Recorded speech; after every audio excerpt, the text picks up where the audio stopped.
Hello' বন্ধু, current আছামলৈ স্বাগতম। আজি আপোনালোকক ক'বলৈ ওলাইছোঁ ড্ৰেগন ফল কেনেকৈ কৰিব, 5 বা 6 মাহত কেনেকৈ ফল লাভ কৰিব। সেয়া মই আপোনালোকক বহলাই কৈ থাকিব বিচৰা নাই। আপোনালোকে ইউটিউব চাৰ্চ কৰিব আৰু এই ড্ৰেগন খেতিৰ বিষয়ে সবিশেষ জানিব পাৰিব। মই আৰম্ভ কৰিবলৈ লৈছোঁ, মাত্ৰ 2টা পুলি ৰুইছোঁ আৰু সেই 2টা পুলি ৰোপণ কৰাৰ মোৰ উদ্দেশ্য হ'ল যে মই তাৰ পৰা পুলি সৃষ্টি কৰিম। মই ফলৰ কাৰণে বুলি নহয়, প্ৰথমাৰ্ধত মই পুলি সৃষ্টি কৰিম। কাৰণ এজোপা ড্ৰেগন গছত 1.5 বছৰৰ পিছৰ পৰা ভাৰী হিচাপত আপুনি ফল পাব। এজোপা ড্ৰেগন ফল ৰুই লোৱাৰ পিছতে আপোনাৰ কোনো পুলিৰ কাৰণে চিন্তা কৰিবলগীয়া নহয়, কাৰণ এজোপা গছৰ পৰাই আপুনি শ পুলি সৃষ্টি কৰি ল'ব পাৰিব। গতিকে আমি ষ্টাৰ্টিংটো একেবাৰে সৰুৰ পৰা কৰিছোঁ। এটা ট্ৰাব কিনি আনিছোঁ, মাত্ৰ 2টা ড্ৰেগন পুলি কিনি আনিছোঁ আৰু এইকেইটা কিন্তু অত্যন্ত উন্নত জাতৰ ড্ৰেগন পুলি মই সংগ্ৰহ কৰিছোঁ। আৰু আপোনালোকে ক'ত পাব সবিশেষ মই পিছৰ ভিডিঅ'ত আপোনালোকক কৈ আছোঁ, কাৰণ মই বৰ চমুকৈ সামৰিব লাগিব। শেষলৈকে চাওক, আপুনি স্কিপ নকৰিব। যদি প্ৰথম আহিছে তেতিয়াহ'লে মোৰ চেনেলটো ছাবস্ক্ৰাইব কৰি থওক, এই বিষয়ে আপুনি সবিশেষ জানিব পাৰিব। কিন্তু সঁচ বাছনিটোৱে হ'ল চবতকৈ উত্তম পদ্ধতি। মই কৰিবলৈ এইটো কাৰণে লৈছোঁ যে মোৰ এখন ছাদ আছে, এনেই ছাদখন পৰি থাকে। এই ড্ৰেগন ফলক 35ৰ পৰা 45 পৰ্যন্ত চেলচিয়াছ ই তাপ সহ্য কৰিব পাৰে। প্ৰচুৰ তাপ হয়, গতিকে মই অইন খেতি কৰিলে গৰম দিনত এই ফলবিলাক মৰি যায়, গছবিলাক মৰি যায়। শীতকালত ঠিকেই হয়।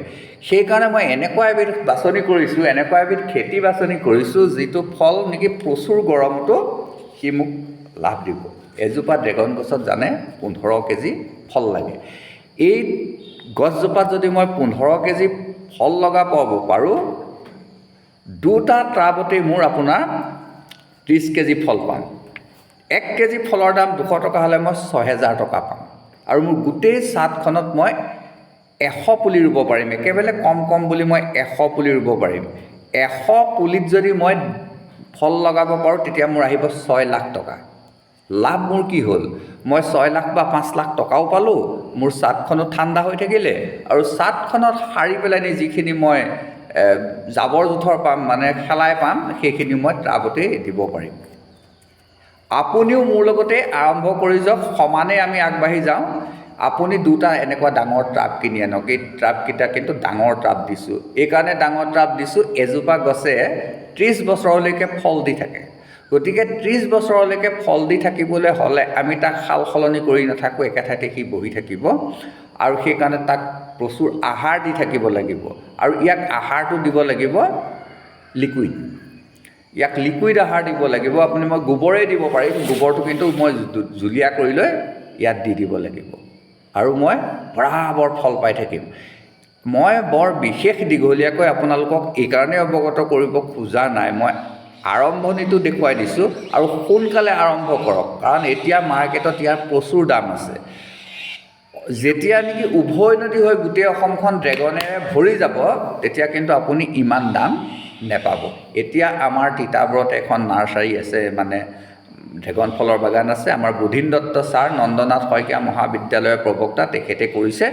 তেখেতে যদি 20 কেজিও ফল উলিয়াই দিছে সন্মুখৰ চাংখনত, এবেলাৰ ভিতৰত 20 কেজি ফল নাইকিয়া হৈ গৈছে, আৰু চব 200 টকাকৈ বিক্ৰী হৈ আছে। কিন্তু লাহে লাহে নাৰ্চাৰীৰ সংখ্যা বাঢ়িবলৈ আৰম্ভ কৰিছে। যদি প্ৰচুৰ নাৰ্চাৰী হৈ যায়, মানে প্ৰচুৰ বাগান হৈ যায়, তেতিয়া হয়তো স্থানীয়ভাৱে মূল্যমানটো কমি যাব। কিন্তু চাৰ্কুলটো যদি আপুনি ডাঙৰ কৰি দিয়ে বিক্ৰীৰ কাৰণে, তেতিয়া লাভৱান হ'ব। আজিলৈ আহোঁ, আকৌ লগ পাম। ধন্যবাদ।